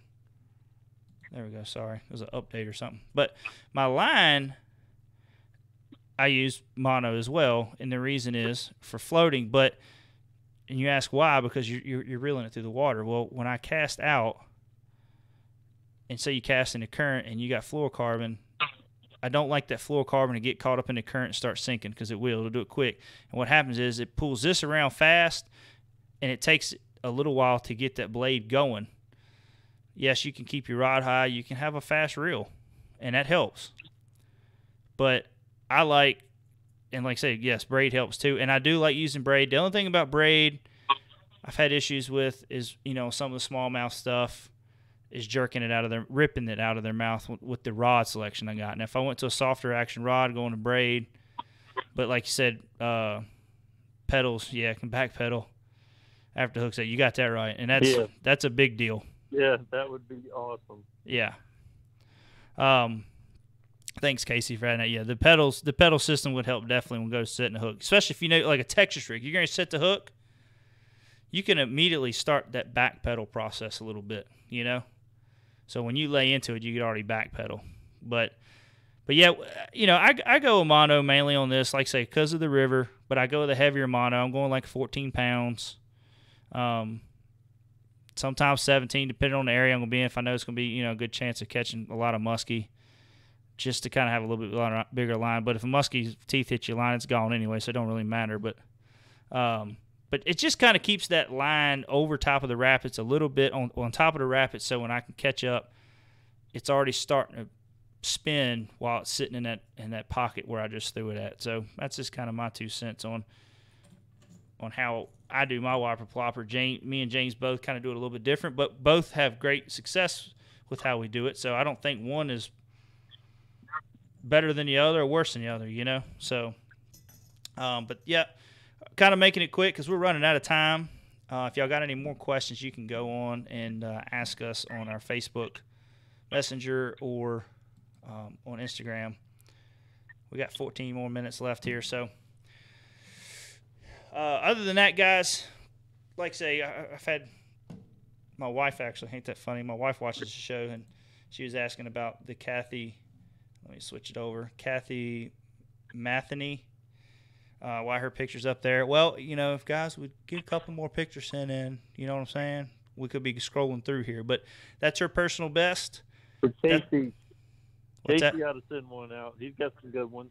Yeah, Casey, send one of big old pigs in that you like to share on Facebook all the time when you're whooping us. But thanks Mario. Send in your personal best picture. It can be on a board just like this. You ain't gonna have your face up in it or nothing like that. And we're just gonna pick up a random winner, and it's gonna be a tackle prize pack. But the contest actually starts on Facebook and Instagram October 1st and ends October 31st. But all our listeners, if you go ahead and get them in, you know, you'll already be ahead of the game and getting them. That way we can start having them on the show. So we're going to post all of them up. They'll all be going through every night, every time we do a show. So one more thing before we get going. You guys, we got James Elam coming on tomorrow night. If you see the ad come up, can you please share it? And he won the Bassmaster Elite Series event. The championship, the AOI championship event they had down there in Georgia, I think it was. Was it Georgia, James? Yeah, I can't remember. I think it was. Yeah, it was Georgia. Caught me off guard. Sorry, man. I was looking up at the Major League Fishing stuff so much, I never even looked at it very much. Yeah, go ahead and send that in, Mario, the 22-inch 8-pounder. Send it in, buddy. We like to see some pictures. We want to get it up there. So, what was I going to say? I forgot now. Oh, anyways, we got James Elon coming on. He's going to talk about his win. Maybe we can pick at him a little bit about what he thinks is going on with the MLF and bass and all that, but you know, he might not say a whole lot. But other than that, James, any new anglers kind of make their any new anglers coming on? I haven't. I switched over now, so. Oh, jeez. You're no good to me. Don't worry about it. I'm sorry. Don't worry about it. I don't have 15 screens. Don't you start with me at the end of the night. I will smack the taste out your mouth. Oh, boy. Here we go. There we go. Hey, guys, make sure y'all go on YouTube. Check out our new videos we got. We'll be having some new ones coming up. Actually going to start one on my trailer, what it is now, how we traveled. I think we're going to try to get James doing it too. And then we're going to be revamping them for the spring. Things we'll be doing. So we'll shoot some videos on what we're doing there. Kind of give you guys some ideas that if you're interested in getting into using an enclosed trailer for your kayak. So other than that, James, I don't have nothing else to add. What do you got? I got the two more anglers have been added to the list. Mike McCullen and Jarrett Lintner. Wow. I could kind of see Mike McClellan coming since Jeff Crete did it. So, because they're he's been buddies in the MLF from the beginning. So yeah, I had a feeling he was coming. Jarrett Lindner, now that's different. I haven't seen him fish any of the MLF stuff. Has he? I don't know. I'm actually probably going to be watching some of it tonight. I don't think I'll see. so because they don't have him in his MLF jersey. Gotcha. They got him in his Elite Series jersey, so most of them are trying to use MLF jerseys if they have them. So, at least pictures of them anyway. Yeah, Yeah, Casey, we definitely seen Hack Attack and Fletcher coming in. I'm looking to see if his brother comes in. Well, Fletcher and Hunter, so that would be cool to see both of them in there. So I'm just waiting to see if Mike Iaconelli and KVD do it. I think me and you talked earlier. I think that's going to be a later thing, that they're not going to just release that right away. So. Oh yeah, Kevin Van Dam's going to be in it. He's all over their page. I'd put money on it. Yeah. Put money on it. It seems like a lot of the. It seems like a lot of the Bass Pros, or Bass Pro Shop Pros, are going to be going there anyway. So, looking forward. And just one other thing.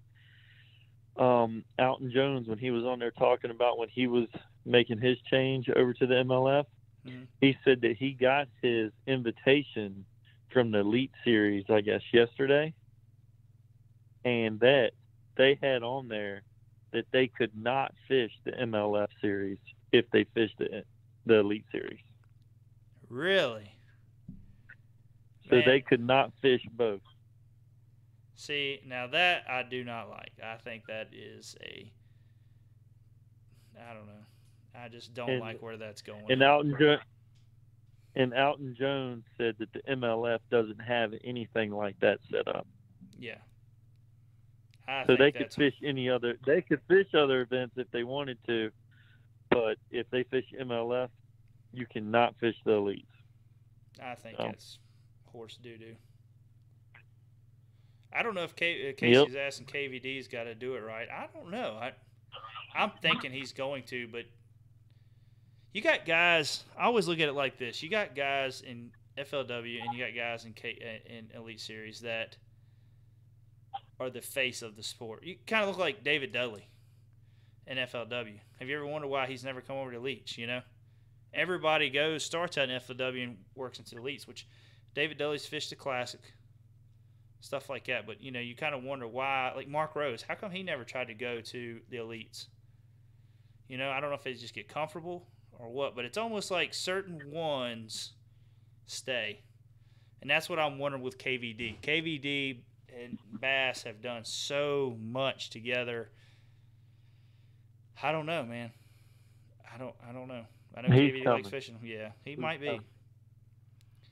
The next question is, man. He's all over the MLF page. All over the page. Yeah. We'll see. Only time can tell. Yeah, they are letting them fish the Classic. Like a lot of the guys I talked about. They are letting them fish. Yeah. After that, no Elite Series. So it's going to be interesting, guys. Well, guys, we're kind of running out of time. I hate to just rush off like this, but I just want to thank all our sponsors again. Thank everybody that has supported us. I want to thank all our listeners. That's why we keep doing what we're doing. That's why we're kind of wanting into YouTube Live again to get more involved with everybody. So I want to thank everybody. If y'all can please just share our show, please go on iTunes, rate it. That helps us out as well with that. So if you just don't mind helping us out just a little bit with that. What's that? Yeah, and if you're not subscribed to the page, subscribe to the page and hit that bell at the top of the page. Yeah. Too, so you'll know when we do another show. That's right, because we plan on doing these every Tuesday night. I hope to God we don't have to do them every Tuesday and every Wednesday, but that's just how it's been the last 2 days. But I love doing them, but man. So, but anyways, guys, I want to thank everybody for tuning in. Appreciate all of y'all, and y'all have a great night, and we will be talking with you guys tomorrow. See y'all. Y'all have a good night. See you, buddy.